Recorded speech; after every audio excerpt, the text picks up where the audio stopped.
পর্দা বাড়ির দরজা বা জানলায় সাধারণত টাঙানো হয়, কিন্তু পর্দা বিরিয়ানি বা পর্দা কাবাব দারুণ এক সুস্বাদু পদ। কি ভাবছেন হঠাৎ এই কথাগুলো কেন বলছি, তাই তো? কারণ আজ জি বাংলার রান্নাঘরে হবে চেনা নাম অচেনা পদ।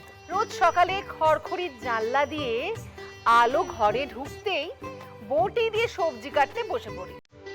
আজ সেই বটি আর খড়খড়ি রান্না হবে জি বাংলার এই রান্নাঘর।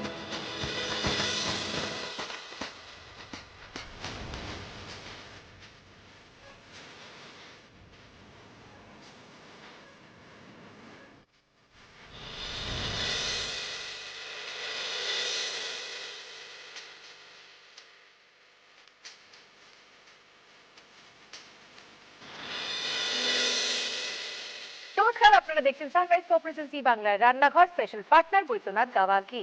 প্রথম যে রান্নাটি হবে খড়খড়ি। খড়খড়ি যিনি রাঁধবেন তিনি চলে এসেছেন দক্ষিণ কলকাতা থেকে পারমিতা মিত্র ধর। নমস্কার পারমিতা। নমস্কার। আচ্ছা, খড়খড়ি ব্যাপারটা কি? খড়খড়ি হচ্ছে একটা অনেক পুরনো রান্না, বাংলার একটা ভীষণ নিজস্ব পদ। এই রান্নাটার উল্লেখ পাওয়া যায় প্রায় 104 বছর আগে। বাবা। কিরণ লেখা রায়ের একটা বই বরেন্দ্র রন্ধন, বরেন্দ্র মুনির নিজস্ব রান্না, সেইখান থেকে। আর খড়খড়ির নামটা হয়েছে খুব মজার, আমরা রান্নাটা করতে করতে দেখব মুখের ভেতর রান্নাটা করার পর, মানে যখন আমরা খাবো মানে কচকচ করবে, একটা বেশ খড়খড়ে একটা, হ্যাঁ, একটা দানা দানা একটা বেশ স্বাদ আসে। ওইখান থেকে রান্নাটার নাম হয়েছে খড়খড়ি। আচ্ছা, বুঝতে পারছেন তো? এই খড়খড়ি কিন্তু জানলা নয়, এই খড়খড়ি হলো সুস্বাদু পদ যা মুখের ভেতরে ঢুকে খড়খড় করে আওয়াজ করে, তাই তো? তাহলে কি কি লাগছে? হ্যাঁ, লাগছে হচ্ছে থোড়, আলু, চিচিঙ্গে, ঝিঙে, তিল বাটা, নারকেল কোড়া, ফোড়ন হিসেবে ব্যবহার করব শুকনো লঙ্কা, মেথি আর কালো সরষে। আচ্ছা, তাহলে শুরু করে সরষের তেলে সরষের রান্নাটা আমি করব। তাহলে আমি সরষের তেল দিই তোমায়।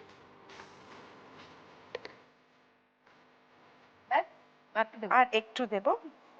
আচ্ছা, এতে আমি একটু কালো জিরেও ব্যবহার করব ফোড়নে। চলে আসছে কালো জিরে। আমাকে একটা খুন্তি দেব। হ্যাঁ, দিচ্ছি। এবার আমি এতে দেব একটু সর্ষে, কালো সর্ষে,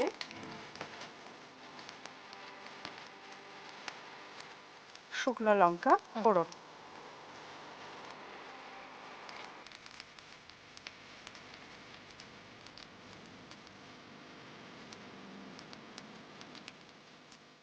কি করো তুমি? আমি একটি স্কুলে বাংলা পড়াই। বাহ। শুধু সাহিত্য হিসেবে পড়াতে ভালো লাগে না, বাংলা সাহিত্য পড়ানোর পাশাপাশি এবার আমি একটু দিয়ে দিচ্ছি মেথি।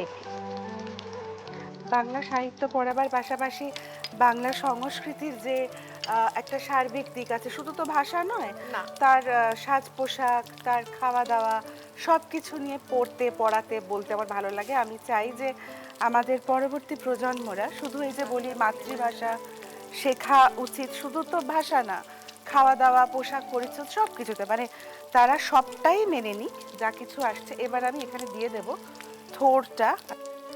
কোন স্কুলে পড়া? আমি পড়াই গার্ডেন হাই স্কুল। গার্ডেন হাইতে? হ্যাঁ।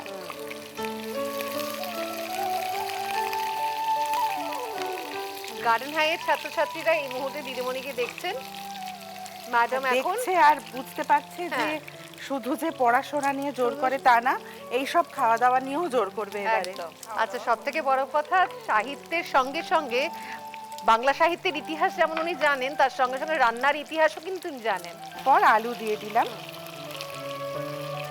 হ্যাঁ, জানি তো বলার কোনো শেষ নেই আর কি, মানে পড়তে জানতে শিখতে আমার ভালো লাগে।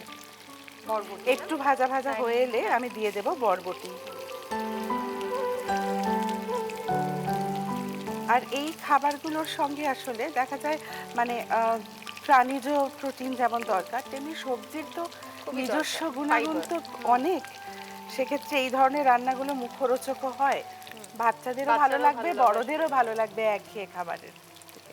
রান্না আমার মা করতেন, বিয়ের পরবর্তীকালে আমার শাশুড়ি মা ভীষণ ভালো রান্না করেন, আমি ওনার কাছ থেকে অনেক কিছু শিখেছি। আমি এখানে বরবটিটা দিয়ে দিচ্ছি। তারপরে আস্তে আস্তে যখন আমার মেয়েকে খাওয়ানোর প্রয়োজন মনে হলো যে ওকে শেখাতে হবে, বাংলা বই পড়ো, বাংলা গান শোনো, এইগুলো বলার পাশাপাশি মনে হলো বাংলা সব খাবার খেতে হবে। ওকে খাওয়ানোর তাগিদে আমি এগুলো পড়া শুরু করলাম। কত বড় হয়েছে? সে এখন 11 বছর, সে ক্লাস 7-এ পড়ে। আমি খুব গর্ব করে বলতে পারি যে সে সব কিছু খেতে জানে। তো এখনকার আমার মনে হয় এইটুকু শিক্ষা সংস্কৃতি আমার দেওয়াটা এই মুহূর্তে। এরপর আমি এখানে যোগ করছি চিচিঙ্গে। একটু ভাজা ভাজা হয়ে গেছে আগের সবজিগুলো, আমি দিয়ে দিচ্ছি একটু চিচিঙ্গে। সব সবজিগুলোই একই রকম শেপে কাটা রয়েছে, কিন্তু ফালি করে কেটে রাখা। হ্যাঁ,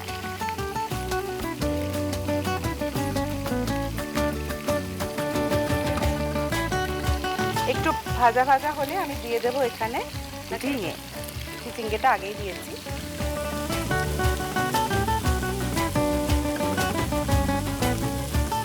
সানরাইজে মশলার বাক্স থেকে চলে আসছে খাঁটি হলুদ গুঁড়ো।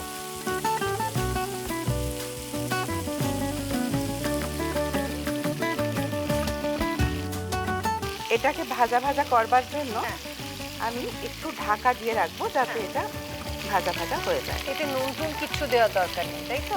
মাঝে মাঝে এটা একটু খুলবো। এখন নুন পড়বে না, নুন পড়লে জল বেশি বেরিয়ে যাবে, তাই জন্য নুন সেক্ষেত্রে পড়বে আমি এটা দিয়ে রাখবো। যতক্ষণ এটা হচ্ছে আমি আপনাদের জানিয়ে রাখি আমাদের আজকের অতিথিরা পেয়ে যাবেন জি বাংলা সানরাইজের পক্ষ থেকে একটি মেমেন্টো, সানরাইজের পক্ষ থেকে পেয়ে যাবেন একটি গিফট হ্যাম্পার, সানরাইজ রান্নার স্বাদে ভালোবাসায় বাঁধে। বৈদ্যনাথের তরফ থেকে রয়েছে বিশুদ্ধ গাওয়া ঘি, ঝাঁঝে ভরা কাসুন্দি এবং বৈদ্যনাথ ত্রিফলা জুস। এটি একটি সম্পূর্ণ আয়ুর্বেদিক জুস যা হজম শক্তি বাড়াতে সাহায্য করে এবং কনস্টিপেশন থেকে আরাম দেয়। ভাগ্যশ্রী আলতা সিঁদুরের পক্ষ থেকে রয়েছে একটি সুন্দর গিফট এবং একটি প্রোডাক্ট হ্যাম্পার। 80 বছর ধরে নারীর সৌন্দর্যে ভাগ্যশ্রী আলতা সিঁদুর। গড়িয়াহাটের মোড়ের শোভা ট্রেডার্স অ্যাসেম্বলির পক্ষ থেকে রয়েছে একটি সুন্দর শাড়ি। আজ আমায় সুন্দর করে সাজিয়েছে গড়িয়াহাটের মোড়ের শোভা ট্রেডার্স অ্যাসেম্বলি আর জুয়েলারি পার্টনার ময়ূর। এবার এটা কি? এবার এটা একটু ভাজা ভাজা হয়ে এসেছে। এবার আমি এখানে যোগ করব প্রথমে নারকেলটা। এই নারকেল এই রান্নাটার অন্যতম প্রধান একটা উপকরণ, এটা পুরোটাই লাগবে।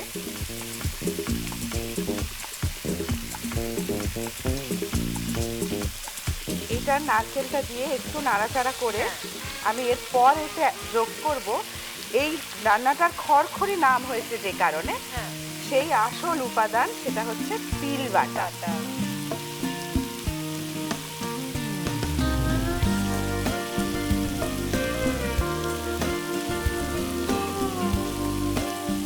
তিল এমন একটা জিনিস যার ব্যবহার বহুকাল ধরে বাংলায় চলে আসছে। এর কিন্তু নিজস্ব একটা স্বাদ, গন্ধ সব কিছু আছে। এই তিল বাটাটা আমি এবার এর মধ্যে দিয়ে দেব। এর ফলে এর যে পুরো স্বাদটা, খড়খড়ে স্বাদটা, সেটা একেবারে রান্নায় চলে আসে। তাই নাম হয়েছে খড়খড়ি। তাই এর নাম হয়েছে খড়খড়ি।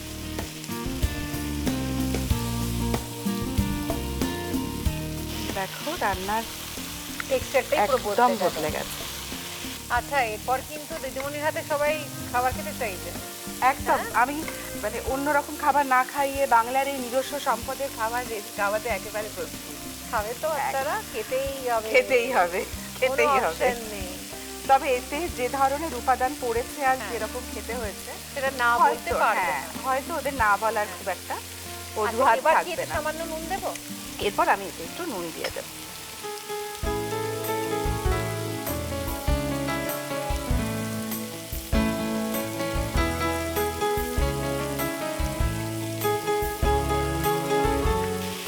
এবার এটা হয়ে এসেছে, আমি এতে অল্প একটু জলের ছিটে দেব, সবজিগুলো নরম হয়ে যাবে।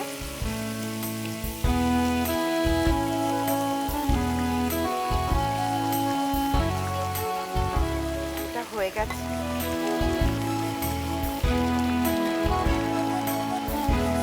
এরপরে আমরা নাবিয়ে নিয়ে গরম ভাতের সঙ্গে পরিবেশন করব।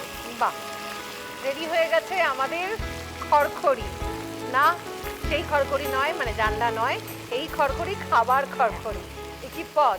এখন আমরা লিখে নেব রেসিপি। খড়খড়ি তৈরির জন্য প্রথমে গরম সর্ষের তেলে ফোড়ন দেব কালো জিরে, কালো সর্ষে, গোটা শুকনো লঙ্কা ও মেথি এবং ফোড়নের গন্ধ ছাড়া শুরু করলে একে একে লম্বা করে কাটা থোড় ও লম্বা করে কাটা আলু যোগ করব রান্নায়। এবার কিছু সময় হালকা করে ভেজে নিয়ে লম্বা করে কাটা বরবটি, ফালি করা চিচিঙ্গা, ঝিঙে ও হলুদ গুঁড়ো রান্নায় দিয়ে ঢাকা অবস্থায় রেখে সবজি ভাজা হয়ে ভালো মতো সেদ্ধ হয়ে এলে ঢাকা সরিয়ে কোরানো নারকেল যোগ করে মিশিয়ে নেব। এরপর একে একে তিল বাটা, স্বাদ মতো নুন ও সামান্য পরিমাণ জল দিয়ে কিছু সময় আরো অল্প আঁচে রাখলেই তৈরি বাংলার ঐতিহ্যবাহী পদ খড়খড়ি।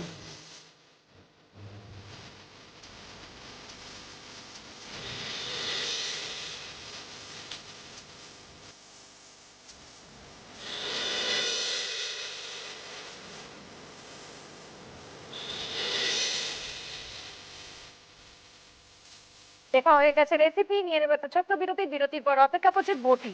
হ্যাঁ, বটি কি রান্না সেটা আমার জানবার অধীর আগ্রহে আমি অপেক্ষা করছি। দেখা হচ্ছে বিরতির পর।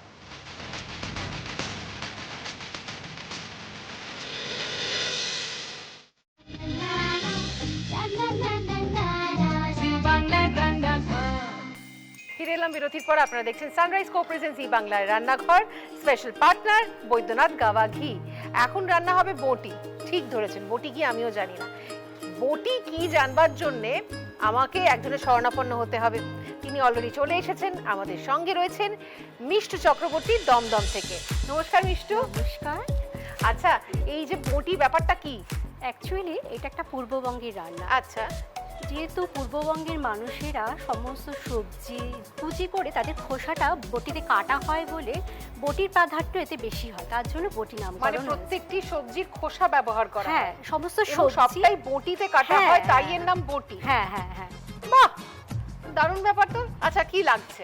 হ্যাঁ, আমাদের এখানে সমস্ত সবজি লাগছে, তার সঙ্গে সবজির খোসাটাও লাগছে। হ্যাঁ, ঠিক আছে, প্রথমে লাগছে থোড়, কুমড়ো, শশার খোসা, এগুলো দিয়ে আমাদের রান্নাটা হবে। আর তার সঙ্গে কাঁচা লঙ্কা, শুকনো লঙ্কা, কালো সর্ষে, সর্ষে বাটা আর চিংড়ি মাছ। বাহ, শুরু করে ফেলি। চিংড়ি মাছটা কি আগে ভাজার দরকার আছে? না না না, আচ্ছা, তাহলে কি সর্ষের তেল দেবো, হ্যাঁ, তাই তো?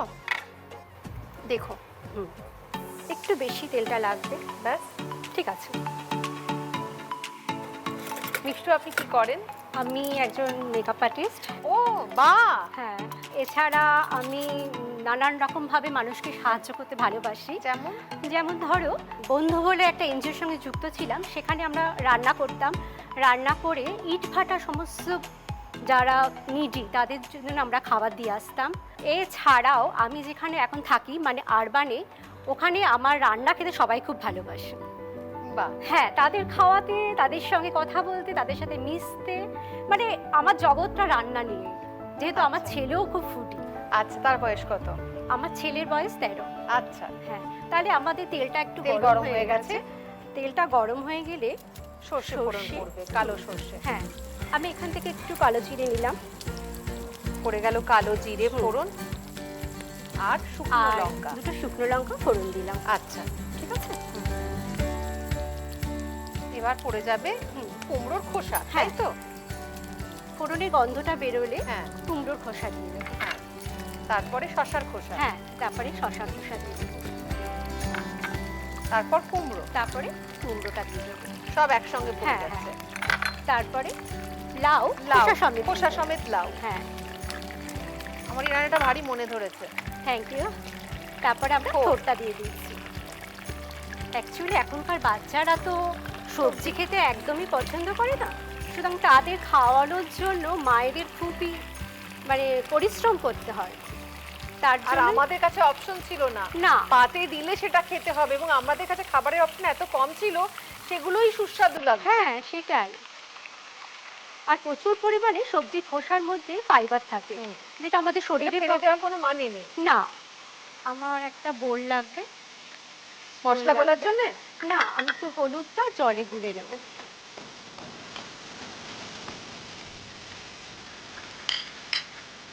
আমি তো নাড়াচ্ছি।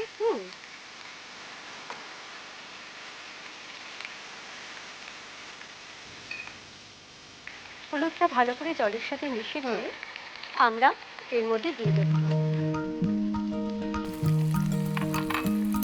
এবার থেকে এটা ঢাকা পড়ে যাবে, নুন দেওয়া হবে এখন না? না, নুনটা এখন দেবো না, নুনটা একটু শেষে দেবো। আচ্ছা, চাপা দিয়ে হ্যাঁ, দেবো এবার? এবার একটু চাপা দিয়ে সবজিগুলোকে ভালো করে আচ্ছা, সেদ্ধ করে ঠিক দিতে আছে। হবে। এই যে কত নতুন নতুন রান্না শিখছি, খড়খড়ি, বটি, এরকম বিভিন্ন রকমের পুরনো দিনের রান্না বা এখনকার রান্নার রেসিপি নিশ্চয়ই আপনাদের কাছেও আছে।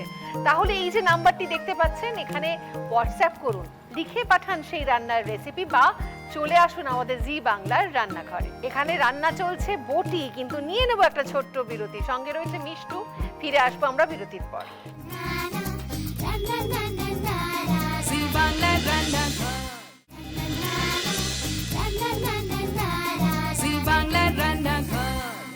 আজকে হচ্ছে রান্না, মানে চেনা নাম অচেনা রান্না। এখন আমরা রাঁধছি বটি, সঙ্গে রয়েছে মিষ্টু দমদম থেকে।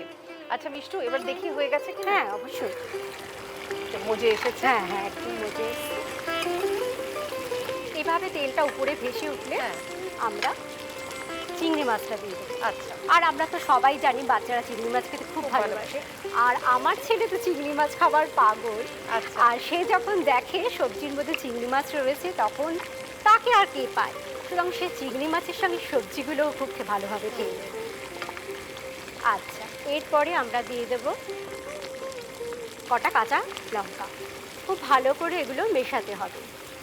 চিংড়ি মাছ আর কাঁচা লঙ্কা সমস্ত সবজির সাথে ভালো করে মেশাতে হবে।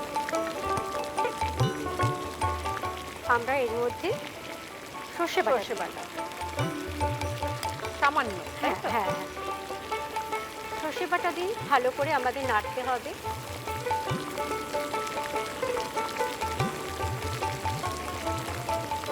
আমাকে একটু নুনটা দেবেন। দিয়ে দিই? হুম, স্বাদ মতো নুন দিতে হবে। ঠিক আছে? ঠিক আছে। চিংড়ি মাছের সঙ্গে সমস্ত সবজি, সর্ষে বাটা, নুন ভালো করে মেশানোর পরে আমাদের রান্নাটা করতে হবে। ঠিক আছে?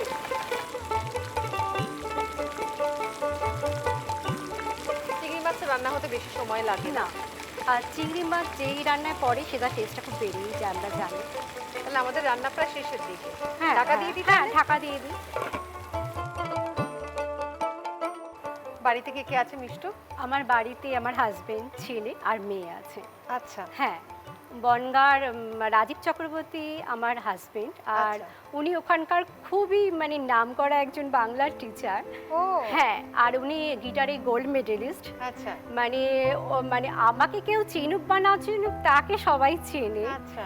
আর তার গিটারের যন্ত্রসঙ্গীতের মানে সুরের সবাই খুব বড় ফ্যান, আচ্ছা আর তার নামেই আমাকে সবাই চেনে। আচ্ছা, আর ওখানকার মানুষও আমাকে খুব ভালোবাসে। বাহ, আপনি তো বললেন আপনি সবসময় মানুষের পাশে থাকতে, হ্যাঁ মানুষকে সাহায্য করতে ভালোবাসেন। হ্যাঁ হ্যাঁ, আর এমনকি আমার ছেলের জন্মদিন যদি জিজ্ঞাসা করা হয় যে কিভাবে তোমার ছেলের জন্মদিন করা হয়, ওকে যখন জিজ্ঞাসা করা তোমার বার্থডে সেলিব্রেশন কিভাবে হয়, তখন বলে আমার মাম্মা আমার জন্য রান্না করে দেয়, আর সেই রান্না বক্সে করে স্টেশনে যত গরিব বাচ্চারা আছে বা যে কোনো বয়স্ক লোক আছে তাদের দিয়ে আসা হয়। বাহ, মানে ও জানেই না যে অন্যরকম ভাবে আমার জন্মদিন বার্থডে করা যায়। সেলিব্রেশন করা হয়। ওকে ছেলের ছোটবেলা বয়স থেকে কত? 13 বছর 13 বয়স। বছর। আর হ্যাঁ। মেয়ে?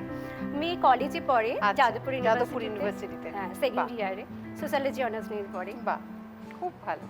হ্যাঁ, আচ্ছা, এদিকে আমাদের রান্নাটা প্রায় হয়ে এসেছে। আচ্ছা আচ্ছা আচ্ছা। এইভাবে নাড়তে হ্যাঁ। নাড়তে হ্যাঁ। যখন তেলটা উপরে ভেসে আসবে, হ্যাঁ, আমাদের রান্না তো শেষ। হ্যাঁ, তাই তো? তখন রান্নাটা আমাদের বুঝতে হবে। তাহলে যে রান্না তো শেষ হয়ে গেছে, বন্ধ করে দিই? হ্যাঁ, অবশ্যই। আমাদের রান্না শেষ হয়ে গেছে, রেডি হয়ে গেছে বটি। এখন আমরা লিখে নেব বটির রেসিপি। বটি তৈরির জন্য প্রথমে গরম সর্ষের তেলে কালো সর্ষে, কালো জিরে ও শুকনো লঙ্কা ফোড়ন দিয়ে তার সাথে যোগ করব একে একে কুমড়োর খোসা, শসার খোসা, টুকরো করা কুমড়ো, খোসা সমেত লাউ ও লম্বা করে কাটা থোড়। এবার কিছু সময় নাড়াচাড়া করে নিয়ে রান্নায় দিয়ে দেব জলে গুলে নেওয়া হলুদ এবং কিছু সময় ঢাকা অবস্থায় রেখে সবজি সেদ্ধ হয়ে রান্না মজে গেলে ঢাকা সরিয়ে যোগ করব চিংড়ি মাছ, চেরা কাঁচা লঙ্কা, কালো সর্ষে বাটা ও স্বাদ মতো নুন। এরপর আবারও ঢাকা অবস্থায় কিছু সময় রেখে ঝোল ফুটে মাখা মাখা হয়ে তেল ছাড়তে শুরু করলেই গরম ভাতে পরিবেশন করুন জিভে জল আনা বটি।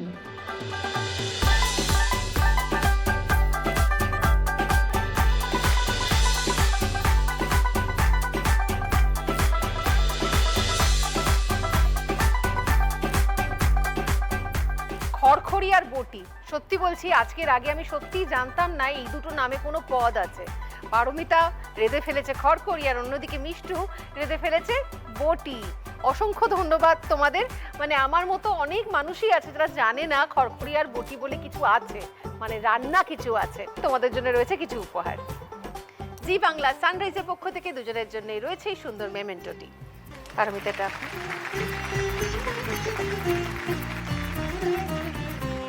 সানরাইজের পক্ষ থেকে দুজনের জন্যই রয়েছে একটি গিফট হ্যাম্পার।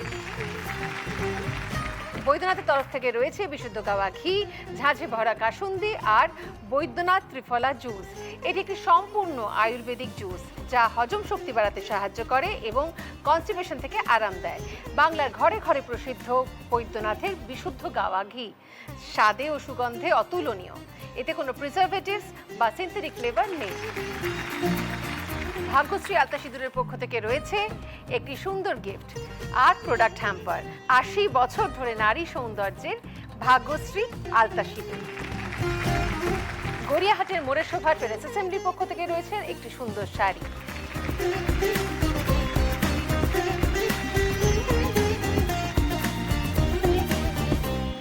সত্যি বলছি এই জি বাংলার রান্নাঘরের জন্য কত কিছু শেখা হচ্ছে, জানা হচ্ছে। যেমন আমি শিখছি, আমি আশা করছি আমার সঙ্গে সঙ্গে আপনারাও কিন্তু অনেক কিছু শিখছেন, যেটা কিন্তু সত্যি আমাকে কোথাও গিয়ে সমৃদ্ধ করে। কালকে আবার চলে আসবো ঠিক বিকেল 4টের সময় শুধুমাত্র জি বাংলার রান্নাঘরে। আর এরপর দেখুন দিদি নাম্বার 1। জীবনের স্বাদ বদলার